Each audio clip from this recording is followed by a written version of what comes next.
Good morning, everyone. Happy Monday. It is June 16th. Yeah. Lisa, Lydia, Scott with you here this morning. Kind of a rocky start to our day with the weather. We'll get an update on what's still to come. First, though, I'd like to remind you that we're live on Facebook every weekday morning.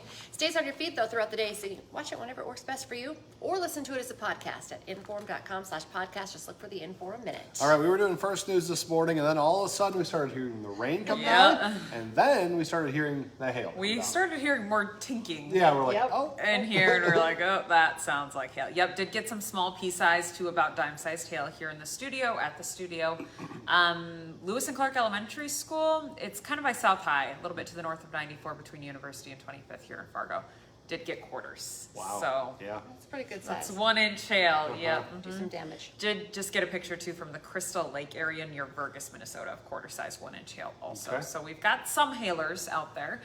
Thunderstorms now are settling down. They're generally weakening as they're traveling to the east. I have no active warnings at the moment, and the bumpiest of the storms with some downpours, thunder, lightning, moving through eastern Becker, eastern Otter Tail counties now. So kind of on the edge of the viewing area. Still seeing some plain rain, maybe an embedded rumble of thunder here in the Fargo-Moorhead metro, up toward Grand Forks, down to about the Wahpeton area, and all of that again continues to slide off to the east. Did pick up close to 1 inch already here at the station. Bobby went out and measured about 40 minutes ago at 7:30, and we were up to 0.91. Wow, that's quite a bit. That's a lot in Pretty a quick, too. little amount of time. Yeah, we've heard of kind of some flooded streets around town, and so there have been some impacts, of course, with these thunderstorms. As we go throughout the day, this main complex moves off to the east. It's kind of a more widespread chance of rain. Later this afternoon, we watch out for a couple isolated to scattered storms developing in the southeastern part of our area, so kind of lakes country, and then moving to the southeast. Now you can get a pop-up one on the backside, of course, but that's going to be the main area where we watch out for 1 to 2 inch hail, wind gusts 60 to 70. Isolated tornado is possible. Quick little spin up, especially when those cells first develop and they're isolated. That's when you can get some of the spin. Once they go linear and they kind of cluster into a line, you're less likely to see tornadic activity. But this is moving toward the Twin Cities, and that's kind of the main target area for severe storms today. We are not necessarily in that target area. I'd say by about 5 o'clock, we're pretty quiet. Okay. Partly to mostly cloudy skies, peaks of sun, wind turning around to the northwest at about 10 to 20, temps in the 70s, and a touch of humidity, so a little sticky. Later on, we're going to keep that humidity around this week too. Small chances for thunderstorms off and on throughout the week. I do think today was the most organized bet, but of course any of them can bubble up. They can become strong to severe this time of year. Temperatures are near 80 all week long, and with a little bit of humidity, your dew point between about 60 to 65. That gives the atmosphere some juice to work with. And so we'll have to watch out for maybe some hail or damaging winds within any of the stronger cells pretty much every day for the rest of the week. Okay. Yeah, kind of a repeat forecast. We're kind of stuck in this pattern where our temperature gets close to 80.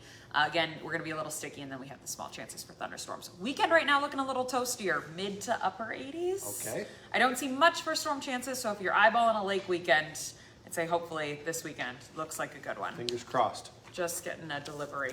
Okay, yeah. This just in from our own WDAY News reporter, Kevin Wallman. 25th Street and Main in Fargo, the underpass is closed due to flooding, which Okay. I just mentioned. It came down so hard and fast. Yeah. So fast, and it's still raining. We're still seeing some good rain, and some of those low areas like that, like an underpass, tend to fill up pretty quickly. So we are seeing a little bit of a flash flooding situation, and now a closed road. Do you want to say it again? Yep, 25th Street and Main Avenue in Fargo. The underpass there is closed due to flooding, 25th Street and Main. So you kind of know that area, Yeah. It is a low, often Low spot does, for yeah. sure. Yep.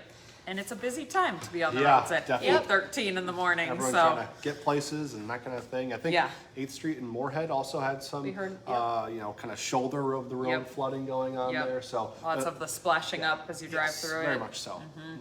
If you do happen to find a gravel road or more of a country road that's covered in water, do not drive through it. You don't know, one, how deep it is or what happened to that gravel road underneath. So all of those storm reminders, flash flood reminders, we'll watch out for more storm chances as we go throughout the rest of the week. And Lydia did get some great pictures, but if Yeah. you have pictures of hail or Flooding or anything like that. A cool shelf cloud, a lightning picture.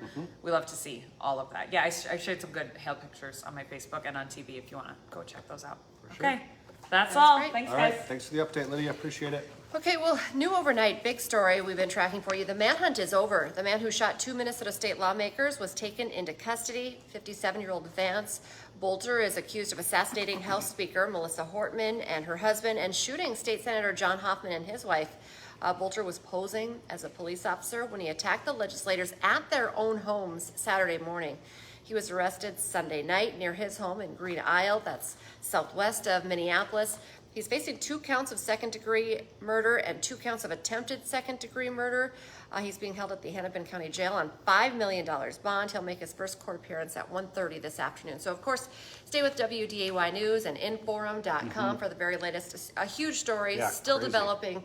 We're learning a lot, but there's still a lot of questions. So. For sure. All right, because of that assassination and everything surrounding it, the trial for a Minnesota state senator originally set to start today has now been delayed. We've learned a continuance hearing will be held on Zoom instead. As for Nicole Mitchell, she's accused of breaking into her stepmother's home in Detroit Lakes to retrieve some of her late father's belongings. Mitchell has pleaded not guilty to first-degree burglary and possession of burglary tools. If convicted, she could face up to 20 years in prison.